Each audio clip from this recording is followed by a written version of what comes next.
এই 9 মাস এই সরকারের দায়িত্ব নেওয়ার পরে বোধহয় লাখখানেক পত্রিকা বলছে 1 থেকে 1.5 লাখ নতুন করে ঢুকেছে।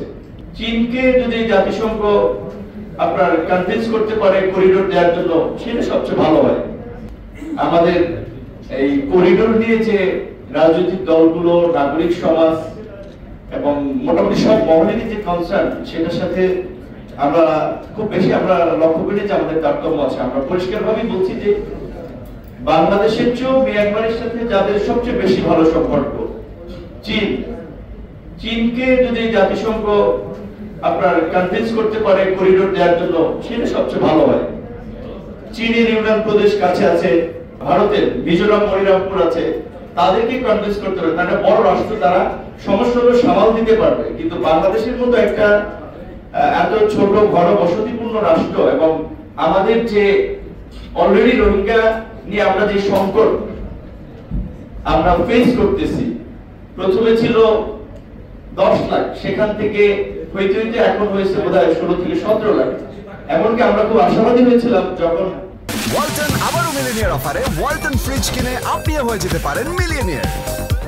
মিলিনিয়ার ছড়াছড়ি দেশ জুড়ে, এটা শুধু ওয়ালটনই পারে। সরকারের প্রেস সেক্রেটারি সরকারের মিটিং এর পরে একটা বক্তব্য দিয়েছিল যে রোহিঙ্গাদেরকে ফেরত পাঠানোর প্রক্রিয়া শুরু হচ্ছে এবং খুব অল্প সময়ের মধ্যেই কয়েক লাখ রোহিঙ্গা ফেরত যেতে পারবে। তার বিপরীতে দেখলাম আরো বরঞ্চ এই 9 মাস এই সরকারের দায়িত্ব নেওয়ার পরে বোধহয় লাখখানেক পত্রিকা বলছে 1 থেকে 1.5 লাখ নতুন করে ঢুকেছে। এইটাই আপনারা সামাল দিতে পারেন নাই।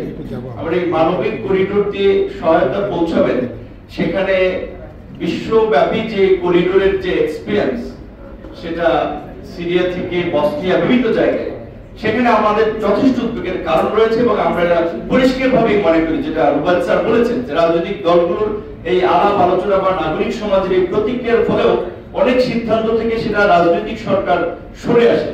কিন্তু এই সরকারের আসলে এই রকমের একটা সেনসিটিভ গুরুত্বপূর্ণ বিষয়ে আমার মনে হয় যে যাওয়ার দরকার ছিল না। তারা এটা কেন করতে গেল সেটাও আমরা একটা সন্দেহ, কারণ এগুলো তো পলিটিক্যাল সরকার আসবে, তারা সিদ্ধান্ত নেবে পার্লামেন্টে আলাপ আলোচনা সাপেক্ষে। তারা একটা ইন্টারিম সময়ের জন্য দায়িত্ব দেওয়া হয়েছে। সংস্কার এবং যারা গত 1.5 দশকের ফ্যাসিবাদের সাথে ইনভলভ ছিল, জনগণের উপরে একটা নির্যাতন নিপীড়ন চালিয়েছে, তাদের একটা বিচার প্রক্রিয়ার স্ট্যান্ডার্ড তৈরি করে বিচারটা শুরু করা। দেন বাংলাদেশের যে সংস্কারের একটা পার্ট, যে গণতন্ত্র গত 16 বছর রুদ্ধ করে রাখা হয়েছিল, মানুষের ভোটাধিকার বঞ্চিত করা হয়েছিল, সেই গণতান্ত্রিক প্রক্রিয়া যাত্রা। গণতান্ত্রিক সরকার আসবে যাবে, বিচার তো আসলে এটা কোনো শর্ট কোর্স না, 1-2 বছরের মধ্যে আমরা চাইলে সম্পন্ন করে ফেলতে পারবো। যারা রাজনীতিবিদ থেকে শুরু করে সাংবাদিক সবাই জানেন, কোনো বিচার শেষ করতে 1 দশক লেগে যায়। এমনকি আওয়ামী লীগের আমলে সবচেয়ে দ্রুত গতিতে যে যুদ্ধাপরাধীদের বিচারের ট্রায়ালগুলো করা হয়েছিল, সেটাও তো সম্পন্ন করতে আপনার 4 থেকে 5 বছর লেগে গিয়েছিল। তারা এত আপনার নয়ছয় করে করেছে।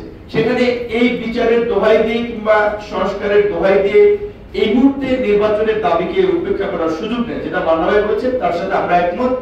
আমি কনফিউশন যে স্যার বক্তব্যটা কি মিসকোট হয়েছে মিডিয়ার মাধ্যমে, যে শুধু একটা দল ডিসেম্বরে, আমরা তো অনেকদিন ধরে বলে আসছি যে ডিসেম্বরের মধ্যেই নির্বাচনটা হলে ভালো। তো এর চেয়ে আমরা কি স্পষ্ট কথা বলবো?